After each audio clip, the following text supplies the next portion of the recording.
We're here with Ed Long at the Toronto Snowmobile, ATV and PowerSports show, Antique and Classic Snowmobile Club of Canada.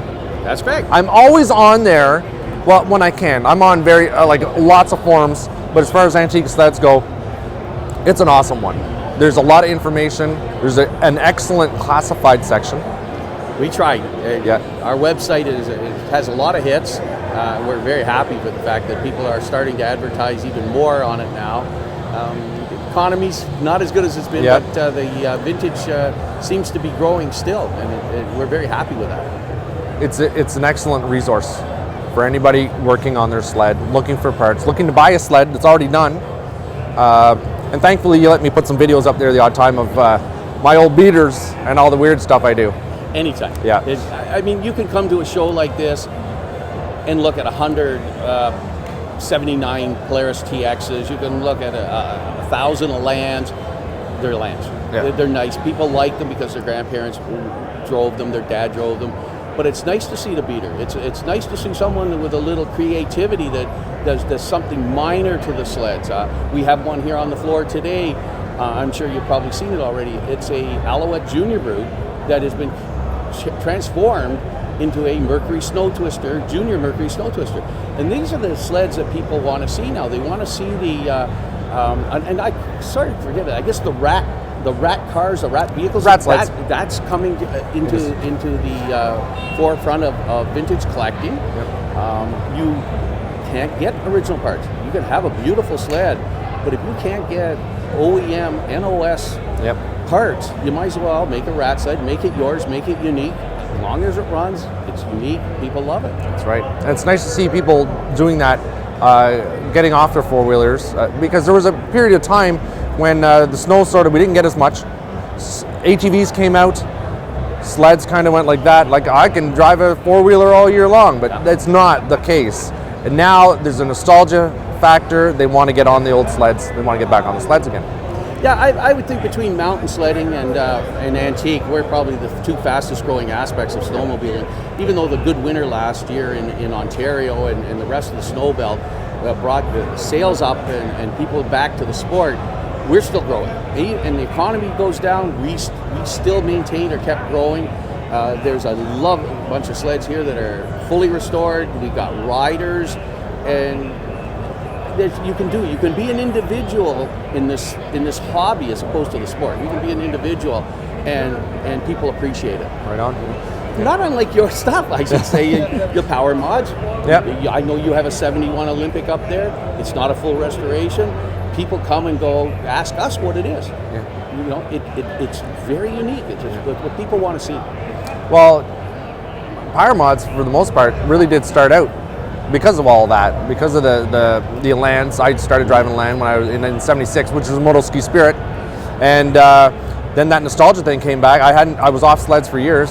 I bought another Spirit, and then there were 6 Elans in my garage all of a sudden with and then that spawned the building of the 500cc Elan monster thing that I did and all that. But I can't help but love the oldies, and I go to as many shows as I can when time permits. Yeah, we're falling into the same pitfalls and pratfalls, perhaps, that the vintage antique automobile cars are. As you know, I write for a magazine, or have written for a magazine, and I write for people that have 30 years experience snowmobiling, because that's historic, the old clubs, the old sleds. The magazine's writing for people that are 30 years old. So we look at it and we say, well, we got a 61 tin cap with wood skis, and it should be great. 5-10 years ago, that was a $3,000 sled. One sold here yesterday. I could have actually bought it for $500. I just couldn't do it. I told the guy, it's worth $1,200. My reputation's just not worth that kind of money and have him come back and tarnish my reputation. Sure.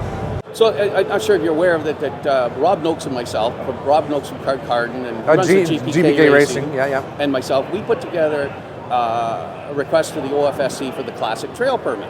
Yes. And they took our request, and a year later changed it from 25 years to 15 years, and now we have a Classic permit in Ontario, which is excellent. I mean, this is what we need. But we need it from a vintage point of view is we have to pick up the kids that were born in 1980 that looked at a 97 Mach 1. I got my driver's license, 97 Mach 1, 700, it's fast. This is what is a vintage to that kid. Yeah, that's right. And this worked for us in as much as that we now have a late model classic designation, which I asked for, and the board of directors said, yes, let's do it. And so we're now looking at bringing in sleds. We don't have one this year, unfortunately, but we had 5 last year of 96 or 96 sleds. Amazing. I mean, the people that came in went, oh, that's great. I've got one of those. I could bring it. How do I restore it? Right. It's kind of a roundabout. We scratch the OFSC's back. They scratch our back. You know, even though we're not doing it consciously, this is working out wonderful. And this is what's going to save the sport. It's going to save the hobby. Good. Now, what do you have in the lineup here today? Sleds of interest. Well, I guess chronologically, I think our oldest today is a 68 or 69 moto ski cadet and a Capri. And we used that one earlier for the driver training part of our study. Every morning at the show, we do a driver training, talk to the kids and whatnot. And that shows what bogey wheels versus slide rails. Right. So then we moved up. We moved up into a progression through sleds such as maybe the 74 Mercury that's off to our right here, and the ski roll, which shows the engine forward, slide rails as opposed to bogey, engine forward, which now brings us to that teeter-totter age of snowmobiling where the driver's at the back, the engine's at the front, and if you want to get safe in getting over some bumps or whatever, you sat on the hood. Yeah. Or on the gas tank, over the hood. So we went into that. So we're up into 74, 75. We got snow twisters, trail twisters. We got a ski roll racer.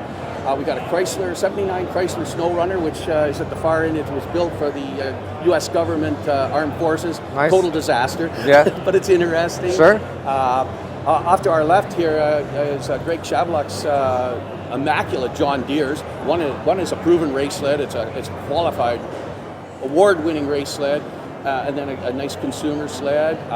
At the very far end of our show, we have a Kohler 3-cylinder free air racer from Kohler of Canada. Quite honestly, looks great.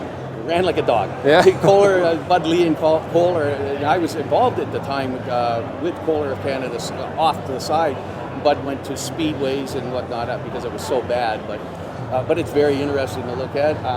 You've got the Manta here. I have my own Manta here and our immaculate SS Elan, which I can't believe how many people want to buy that one. I'm not selling, but the Manta's here. This is a 500 liquid cooled 86 or 85 Manta, rear engine, dual track, steering wheel. Yes. Which is really That's people crazy. And that, foot controls. that futuristic looking thing back then. That is really neat. Yeah, if there was a James Bond snowmobile in 1985, this would have been That's right. That's right. Well, very good. Now, listen, I heard a rumor about something for next year at the show here. Yeah, I've started up and I brought on 4 directors. The Snowmobile Historical Society of Canada, and we're doing a non-sled snowmobile. We're doing the paperwork, the videos. We're trying to gather that all to make sure it stays in one place. We get it all there for history buffs and possibly give it to the museum in Ottawa at some point. And through that, I've asked the boys at OSM and the producers of this show if I could be involved. Not because I no longer put this booth on. I've done 25 years of shows. I wanted to resign for that for a year. So I asked them, and I'm going to try and be organizing and working with OSM, not full control, but working with OSM. Try to put 100 vintage sleds, including race sleds, early sleds, consumer sleds, vintage clothing, vintage trailers, everything that kind of wow, that's a great idea. Yeah. And I was just talking, and I'll give credit to my friends over at the Ontario Vintage Snowmobile Club, Shane Hall and Richard. They have a fellow that's bringing in next year a full lineup, 61, 62, 63, 64, 65. I'm not going to let it out of the bag what it is. Okay. So there's a really nice progression, and we're working with those people. We're working with the Antique Snowmobile Club of Canada to come back to this interview. Right. Came back from Hall 1 where I was interviewing a lot of the displayers, aftermarket. They're here anyways. Yep. If they're customers or they have vintage sleds, we're asking them to bring them. Yeah, right. You know, and so we're going to try and really put out just a super top-notch quality show for next year. Well, if I can help get the word out, let me know, and I'll definitely Yeah, I give you a hand. appreciate that very much. It's always appreciated. You guys are top-notch class act. Oh, come on, stop it. We're happy to be associated with you. Oh, that's very nice. Thank you very much for saying that. Well, we'll do anything we can to help you, and we'll shoot some more video here of this stuff. Are you familiar with Tackaberry? Yeah. His collection? Vaguely, yeah. Insane. Yeah. There's your 100 sleds. Oh yeah.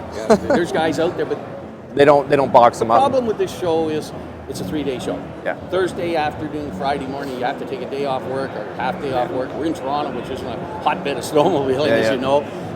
So you have to come down here and then be here Sunday to take them home. So we have a little bit of a problem logistically that way, but we're trying to work around that. I'm going to meet with the OSM, Mike Blako, in the next couple of weeks, hopefully. We're going to try and work around that, see if we can't maybe make a pooling area where maybe Barrie, we could pool 6 sleds, get one guy to bring them down. Right. Anything we can do to put on a better show for the for the patrons, for the sledders. That's what Now, how is this show? This is sort of unrelated. Well, it's not really unrelated to what it is you do, but how is this show good for you? Why are you here? Show's good for me because it's people. Yeah. From a club standpoint, this is a great show. We need the exposure. The Antique Snowmobile Club of Canada, Classic Snowmobile Club, we don't put shows on. We're kind of an umbrella for a lot of smaller clubs as well, and divisional clubs and local clubs. So this is our big show, and we get people interested. We get membership. We find the parts that. Yeah, just earlier today, a lady came by with her brother-in-law. Husband had passed away. He's got a pile of small stuffs. We call them smalls. I guess they do it in most things like flea markets and whatnot. Okay, yeah. But they was going to the garbage. She met with one of our guys and she donated it to him. Nice. So this is stuff that we saved. And why do we save it? Because we're here. Right. We're in the people's eye. They know that we're here. We know we appreciate it. We have, like everybody else in every organization, we have flippers. They'll take it and flip it. But even then, it's a good thing. At least it's not going to the dump. Yes. And that's our. We want to save this. We want to save the sleds, save the suits. As you can see from behind me, Looks awesome. Probably in your video, there's a lot of suits. Well, again, there's the evolution: 1-piece suits, to 2-piece suits, to bib suits, to ladies' drop seat suits. Yep. It all started right here with this. Yeah, right on. Well, that's very good. Well, excellent show as always, Ed. Oh, and thanks very much for being here.